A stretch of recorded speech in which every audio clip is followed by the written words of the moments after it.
లేచి నిలబడు, ధైర్యంగా బలిష్టంగా ఉండు. మొత్తం బాధ్యతంతా నీ భుజస్కంధాల మీదనే వేసుకో. నీ భవిష్యత్తుకు నీవే బాధ్యుడవని తెలుసుకో. నీకు కావలసిన బలం, శక్తి అన్నీ నీలోనే ఉన్నాయి. యువతను నిర్దేశించి వివేకానందుడు చెప్పిన మాటలివి. యాక్చువల్గా అంత పాజిటివ్గా మాట్లాడుతున్నాం, ఇప్పటివరకు అంత పాజిటివ్గా చాలా చక్కగా జరుగుతోంది. అయితే కొన్ని నెగిటివ్ షేడ్స్ కూడా ఉన్నాయి. ఏంటి, ర్యాగింగ్ లాంటివి కానీ, టీజింగ్ లాంటివి కానీ యువతలో కనిపిస్తున్నాయి. సో ఇవి పోవడానికి ఏం చేయాలి? ఎందుకు అసలు ఆ టీజింగ్ అనేది, ర్యాగింగ్ అనేది యూత్ని ఎందుకు అట్రాక్ట్ చేస్తుంది అంటారు? ర్యాగింగ్ అనేది ఎందుకు అందరికీ అట్రాక్ట్ అవుతుందంటే, మామూలుగా మనిషి నైజం అంటే పక్క వాళ్ళని ఇబ్బంది పెట్టడం అనేది ఎక్కువగా ఉంటుంది. ఆ ర్యాగింగ్లో కూడా ఉన్నది పక్క వాళ్ళని ఇబ్బంది పెట్టడమే కాబట్టి అట్రాక్ట్ అవ్వడం ఈజీగా జరుగుతుంది. అక్కడ వాళ్ళు ఇబ్బంది పడితే మనకేదో రాక్షసానందం వస్తుంది అక్కడ. అందుకోసమే వాళ్ళు ర్యాగింగ్ అనే దానికి బాగా అడిక్ట్ అవుతున్నారని నా ఫీలింగ్. ఇంకెవరు మాట్లాడతారు దీని గురించి? ఎట్ ప్రెసెంట్ ర్యాగింగ్ అంటే ఎలా ఉందంటే, అవతల ముందు మనం షో ఆఫ్ చేసుకునే వాళ్ళగా ఉంది. ఎట్లా అంటే, అరే అంటే మనం కమాండింగ్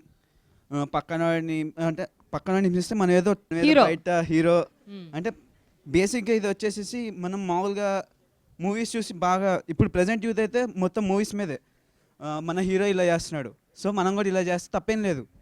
సో అలాగా మనం మారుతున్నాం తప్ప దాంట్లో నా హీరో వేరే ఏం ఉద్దేశంతో చెప్తున్నాడో, లేకపోతే అతను వేరే ఇంటెన్షన్తో చెప్తున్నా అది తీసుకోకుండా ఓన్లీ నెగిటివ్ థింగ్స్ మనం తీసుకుంటున్నాం. సో దానివల్ల మనం నెగిటివ్ డైరెక్షన్కి వెళ్తున్నాం తప్ప మనం we should take positive things. Very good, very good Chand. Next. Yeah, ఇప్పుడు వరకు కూడా మనం సొసైటీకి కాంట్రిబ్యూట్ ఎంత చేసామో చెప్తారా నాకు? నేను కూడా ఇంజనీరింగ్ చేసి వచ్చాను అండ్ ఒక మంచి కాలేజ్ నుంచి చేశాను. What I observed is that ఈ ఇంజనీరింగ్ ఏజ్కి రాగానే why do we become arrogant? Did we achieve anything till date? ఇప్పుడు వరకు మనం ఏమైనా అచీవ్ చేసామా?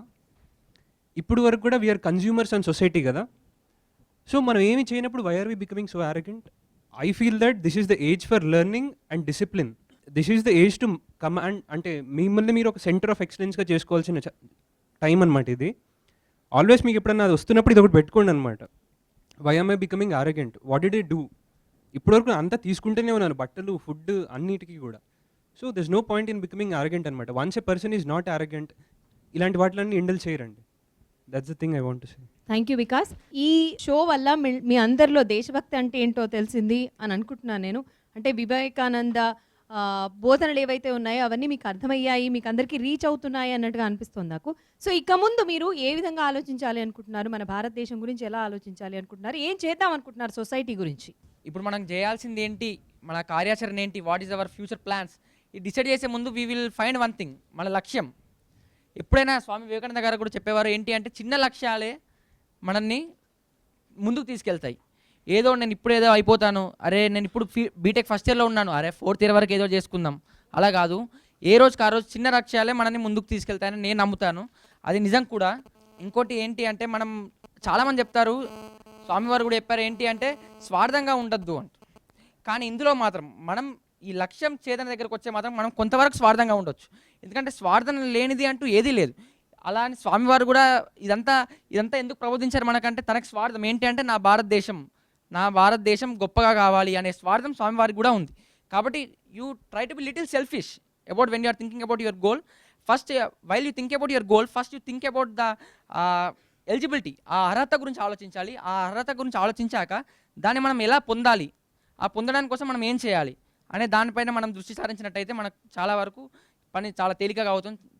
తేలికగా మనం లక్ష్యాన్ని చేరుకోవచ్చు. సంకల్పం కనుక మంచిదైతే దారులు కూడా అవి సుగమం అవుతాయి, ఈజీ అవుతుంది, మీకు వే కూడా ఈజీగా వెళ్తుంది. నిజంగా ఇంజనీరింగ్ కానీ, మేనేజ్మెంట్ కానీ, ఏ కోర్స్ అయినా సరే నిజంగా చేస్తూ ఉంటే ఒక్క క్షణం కూడా తీరికుండదు. ఎందుకంటే ఉన్న సబ్జెక్ట్స్ అలాంటివి. The language of engineering is drawing. How many of us are actually skilled, to exhibit what all expected from a particular course. అది చాలా ఇంపార్టెంట్. ఒక మెకానికల్ ఇంజనీరింగ్ చదువుతున్న అబ్బాయికి ఈ మొబైల్స్, ఆటోమొబైల్స్ పర్టికులర్లీ ఎట్లా ఒక కార్ నడిపేటప్పుడు అతను ఆ రిపేర్ చేసుకునే పరిస్థితిలో ఉండాలి. ఇప్పుడంతా కూడా use and throw. A equipment అయితే, ఏ పరికరం అయితే పనిచేయదో అది రీప్లేస్ చేయడమే అలవాటు చేసుకుంటున్నారు, కానీ దాన్ని రిపేర్ చేయడం అనేది తెలియట్లేదు. నిజంగా ప్రతి విద్యార్థి కూడా చదువుతున్న చదువు మీద కాన్సన్ట్రేట్ చేసి ఆ సబ్జెక్ట్స్ని రియల్ స్పిరిట్తో కానీ అర్థం చేసుకోవడానికి ప్రయత్నిస్తే ఒక్క క్షణం కూడా తీరికుండదు. ఎవ్వరు ఎటువంటి అన్ప్రొడక్టివ్ లేదా డిస్ట్రక్టివ్ యాక్టివిటీస్లో పార్టిసిపేట్ చేయడానికి క్షణం తీరికుండదు. ఈవెన్ ఎముడొచ్చినా boys please wait for some time, let me complete my work అనే పరిస్థితిలో ఉంటారు. He will definitely wait then. Yes. Yeah, anybody? మార్పు అనేది ప్రతి మనిషిలో తన నుంచే మొదలవ్వాలి చెప్పాలంటే. ఒకరు చెప్తే కాదు, ఒకరు చూస్తే కాదు తెలిసేది. మన గురించి మనకైతే ఐడియా ఉంటుంది ప్రతి ఒక్కరికి. సో మీరు ఎలా వెళ్ళాలనుకుంటున్నారు అనేది మీకు తెలియాలి.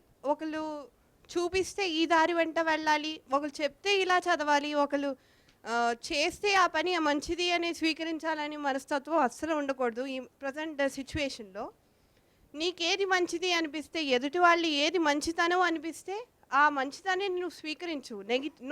You should not accept any negative thing which is in front of you. Just accept as it is and learn from the negatives, and positives will always fetch you a good thing in your life. They'll make you learn something in your life. Coming to the politics, what are your views regarding it? ఒకళ్ళు opportunity చూపిస్తే wait చేసే అంత ఇదిగా మనం అసలు ఉండకూడదు. You should create your opportunity to get into that. So never wait for an opportunity. Opportunity will not come always. So you remember that you should create your own opportunity and get into that.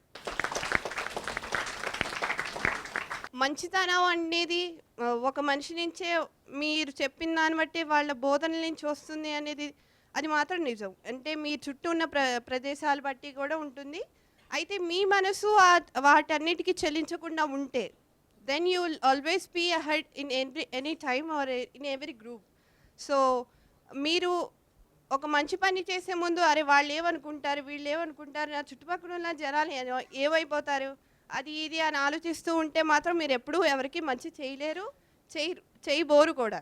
మార్పు మీ నుంచి మొదలవుతేనే అది society వరకు చేరుతుంది, society ఒకటి బాగుపడుతుంది. అది ఒకటి గుర్తుపెట్టుకోండి. సో నెక్స్ట్, భారతీయ సంస్కృతి సాంప్రదాయాల్ని, దేశభక్తిని మరియు ఆధ్యాత్మిక పరిమళాల్ని ఖండాంతరాలకు వ్యాపింపజేసిన భారతీయ మహోన్నతుల్లో స్వామి వివేకానంద గారు ఒకరు.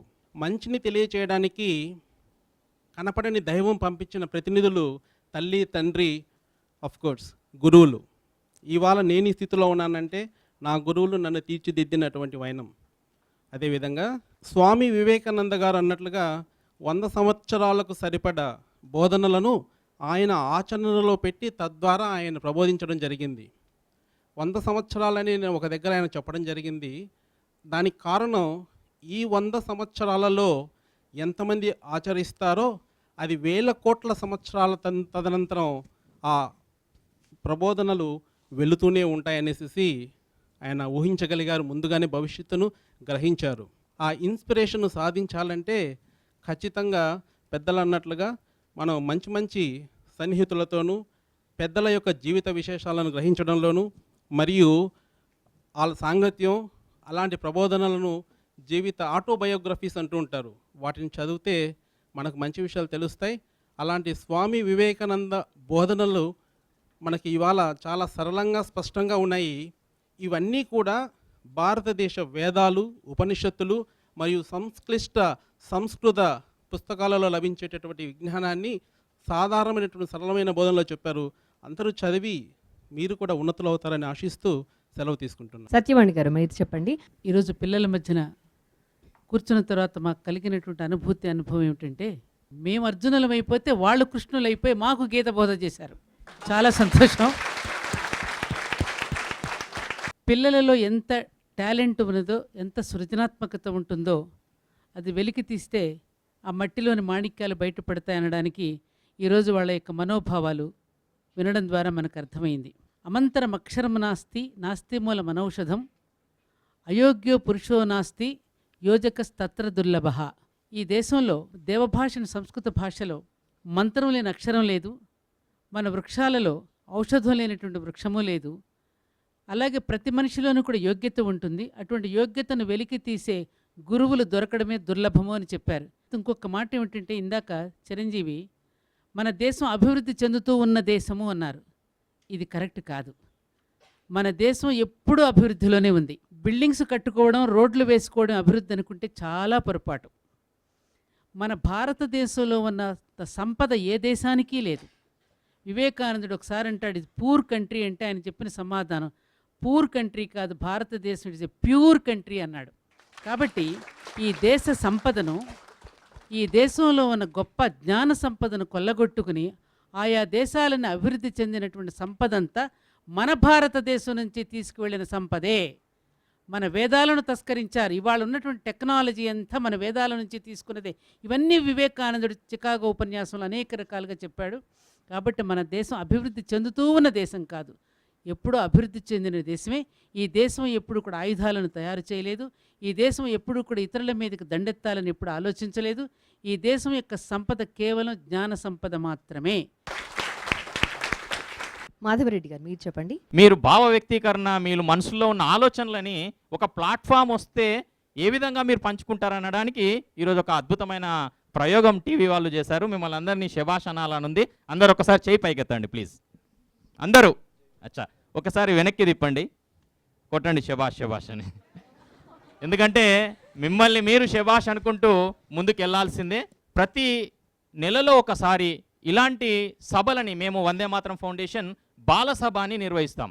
ఆ బాలసభలో శనివారం రోజు పిల్లలు వచ్చి తమ భావాలని వ్యక్తీకరిస్తుంటే అద్భుతమైన భావ వ్యక్తీకరణ జరుగుతూ ఉంది. మేము ఒక స్కూల్కి వెళ్ళి అమ్మాయిని ఇట్లనే నువ్వేం కావాలనుకుంటున్నావు అంటే, నేను ఈ దేశాన్ని గర్వించదగ్గ పౌరుల్ని కావాలనుకుంటున్నాను, నేను చనిపోయిన తర్వాత నా మీద తెల్లగుడ్డ వేయొద్దు, నా మీద త్రివర్ణ పతాకం వేసే అంత గొప్పగా నేను ఎదుగుతానని చెప్పి ఆ అమ్మాయి చెప్పడం జరిగింది. అలాంటి గొప్ప భావనలు ఈరోజు విద్యార్థుల లోపల ఉన్నాయి. దానికి సరైన ప్లాట్ఫామ్ లేదు. ఈరోజు బాలసభనే రేపు యువసభ అవుతుంది, ఆ తర్వాత అదే గ్రామ సభ అవుతుంది, ఆ తర్వాత శాసనసభ అవుతుంది, ఆ తర్వాత లోక్సభ అవుతుంది.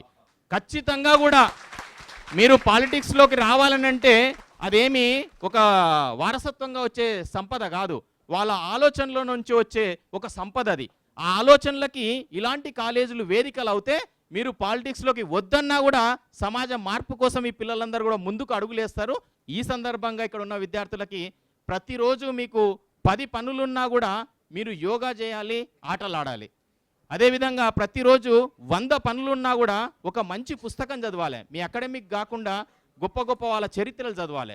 ప్రతిరోజు 1000 పనులున్నా కూడా మీ అమ్మా నాన్నకి సేవ చేయాలి. ప్రతిరోజు 10,000 పనులున్నా కూడా మీ గురువులని గౌరవించాలి. ప్రతిరోజు 1,00,000 పనులున్నా మీ జీవిత లక్ష్యాన్ని మరవకూడదు. ఇక్కడ నుంచి ఇక రాజకీయాల్లోకి ఎవరు వస్తారనంటే ఇందులో చాలామంది సమాజ మార్పు కోసం ఈరోజు అసలు వాళ్ళ రక్తం ఉడుకుతుంది. అది ఇంజనీరింగ్ అయిపోయిన తర్వాత చూడండి వీళ్ళంతా నాయకులు అవుతారు. కేవలం రాజకీయ నాయకులు కాదు, సమాజ మార్పు కోసం ఎక్కడ నాయకత్వం అవసరమైతే అక్కడ గీతం యూనివర్సిటీ పిల్లలు అక్కడ ఉంటారని నేను ఈ సందర్భంగా తెలియజేస్తున్నాను. స్వామీజీ మీరు చెప్పండి. విద్యార్థులందరూ ఎంతో చక్కగా వారి వారి భావాలను వెలిబుచ్చారు. చక్కటి సంకల్పాలని కూడా వాళ్ళు తెలియజేశారు. ఆ చక్కటి సంకల్పాలకి స్వామి వివేకానంద సూక్తులు తప్పక వారికి సర్వవేళలా తోడు ఉండి శక్తిని ప్రసాదిస్తాయనేసి ఆశిస్తున్నాను. Thank you sir, thank you so much. అడుగు ముందుకు వెయ్యకుంటే అంగుళమైన తరగదు, దుక్కు నువ్వు దున్నకుంటే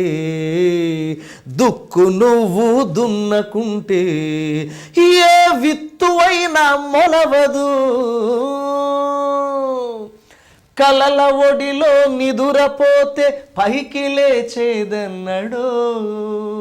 కళలు కనండి అంటే అందరూ కూడా మంచం మీద పడుకుని కళ్ళలు కంటుంటారు. నేను హీరోని అవ్వాలి, సాఫ్ట్వేర్ ఇంజనీర్ అవ్వాలి, డాక్టర్ని అవ్వాలని. కళ ఒకసారే కనాలి. కలల ఒడిలో నిదురపోతే పైకి లేచేదన్నాడు. అలలతో పోరాడకుంటే ఏ తీరమైనా అందదు. సో వ్యూయర్స్ చూశారు కదండి, మరి జాతీయ యువజన దినోత్సవం సందర్భంగా వివేకానందుని బోధనలు ఏ విధంగా యువత మీద ప్రభావితం చూపబోతున్నాయన్న విషయం గురించి చర్చించాం. పిల్లలందరూ కూడా చాలా చక్కగా మాట్లాడారు. ప్రముఖులు చెప్పిన విషయాలన్నింటినీ వాళ్ళు దృష్టిలో పెట్టుకున్నారు. ఇది ఇవాల్టి టాక్ షో. నమస్తే.